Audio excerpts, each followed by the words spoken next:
Hello বন্ধুরা, আমি পিয়া আবারও চলে এলাম নতুন একটা ভিডিও নিয়ে।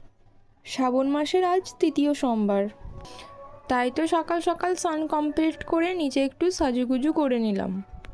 নিজে রেডি হয়ে এই সাইডে বাড়ির পুজোটাও কমপ্লিট করলাম। আমাদের মন্দিরে শিবলিঙ্গেও জলটা ঢেলে দিলাম। বাড়ি থেকে তো আর সব কিছু রেডি করে আনতে পারিনি, আমাদের দোকানে এসে সব কিছু এই সাইডে রেডি করে নিলাম। ফল ফুল মিষ্টি দিয়ে দিলাম, জলটাও ঢেলে নিলাম ঘটিতে।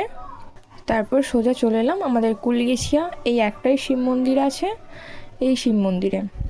এখানে শিবলিঙ্গে জল ঢেলে মা কালীর কাছে পুজো দিলাম। এটা আবার শ্রাবণ মাস বলে কথা, মানে রাস্তাঘাটে তো অনেক ভিড় থাকবেই, সবাই কতই না দূর থেকে জল নিয়ে আসে শিবের মাথায় ঢালার জন্য। এখানেও তার কোনো অন্যথা হয়নি, অনেক সবাই জল নিয়ে এসেছে। আমি এই সাইডে সব পুজো কমপ্লিট করে গুটি গুটি বায়ে বাড়ি চলে এলাম। বাই, দেখা হবে নেক্সট কোনো ভিডিওতে।